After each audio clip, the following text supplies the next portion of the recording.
বিসমিল্লাহির রাহমানির রাহিম। সূরা আত-জুমার, আয়াত 68। এবং সিংহায় ফুৎকার দেয়া হবে, ফলে যাদেরকে আল্লাহ ইচ্ছা করবেন তারা ব্যতীত আকাশমণ্ডলী ও পৃথিবীর সবাই মূর্ছিত হয়ে পড়বে। অতঃপর আবার সিংহায় ফুৎকার দেয়া হবে, তৎক্ষণাৎ তারা দণ্ডায়মান হয়ে তাকাতে থাকবে। আয়াতের তাফসীর। সেদিন সিংহায় ফুৎকার দেওয়া হবে, ফলে আকাশমণ্ডলী ও পৃথিবীর সকলে মূর্ছিত হয়ে পড়বে। তবে যাদেরকে আল্লাহ রক্ষা করতে ইচ্ছা করবেন তারা নয়। 2 অতঃপর আবার সিংহায় ফুৎকার দেওয়া হবে, তখন ওরা দণ্ডায়মান হয়ে তাকাতে থাকবে। 3 কারো কারো নিকট আকস্মাৎ প্রথম ফুঁকের পর এটা হবে দ্বিতীয় ফুঁক। অর্থাৎ এটা হবে বেহুশ হওয়ার ফুঁক, যার ফলে সবারই মৃত্যু হয়ে যাবে। কারো কারো নিকটে ফুঁকই প্রথম ফুঁক। এর ফলে প্রথমত সকলে কঠিন আতঙ্কগ্রস্ত হয়ে পড়বে এবং পরে সবারই মৃত্যু হয়ে যাবে। কেউ কেউ এই ফুঁকগুলোর পর্যায়ক্রম এইভাবে বর্ণনা করেছেন: প্রথম, ধ্বংসের ফুঁক; দ্বিতীয়, পুনরুত্থানের ফুঁক; তৃতীয়, বেহুশ হওয়ার ফুঁক; এবং চতুর্থ, বিশ্ব প্রতিপালকের সামনে দণ্ডায়মান হওয়ার ফুঁক। আয়েশার তাফসীর। আবার কারো কারো মতে ফুঁক কেবল দুটোই, মৃত্যুর ফুঁক এবং পুনরুত্থানের ফুঁক।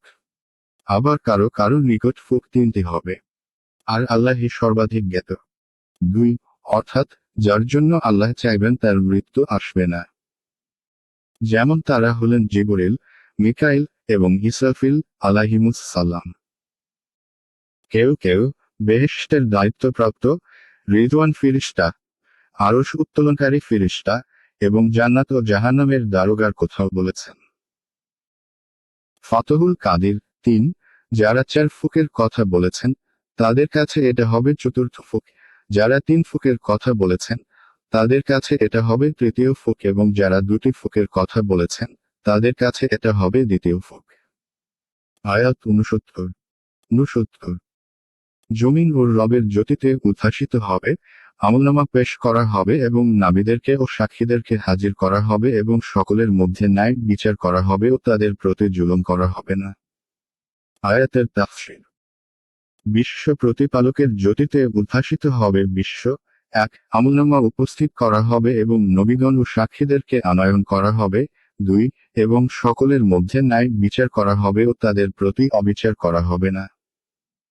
3 এই জ্যোতি বা নূর থেকে কেউ সুবিচার এবং নির্দেশ অর্থ নিয়েছেন, তবে এ থেকে প্রকৃত অর্থ নেওয়াতে কোনো বাধা নেই, কেননা আল্লাহ আসমান ও জমিনের নূর।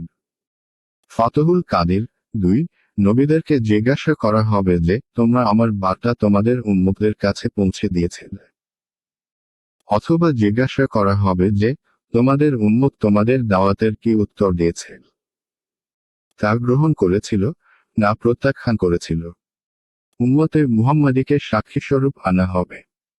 সুতরাং তারা সাক্ষ্য দেবে যে তোমার নবীগণ তোমার পয়গাম শস্য জাতির নিকট পৌঁছে দিয়েছিলেন, আর তুমি তোমার কুরআনের মাধ্যমে এ ব্যাপারে আমাদেরকে জানিয়ে দিয়েছ। 3 অর্থাৎ কারো প্রাপ্য নেকি সওয়াবে কোনো প্রকার কম করা হবে না এবং কাউকে তার অপরাধের অতিরিক্ত শাস্তি দেওয়া হবে না। আয়াত 70। প্রত্যেকের কৃতকর্মের পূর্ণ প্রতিফল দেয়া হবে। তারা যা করে সেই সম্পর্কে আল্লাহ সবিশেষ অবহিত। আয়াতের তাফসীর। প্রত্যেকের কৃতকর্মের পরিপূর্ণ প্রতিফল দেওয়া হবে। ওরা যা করে সে সম্পর্কে আল্লাহ সবিশেষ অবহিত। 1 অর্থাৎ তার কোনো লেখক, হিসাবরক্ষক এবং সাক্ষীর প্রয়োজন নেই।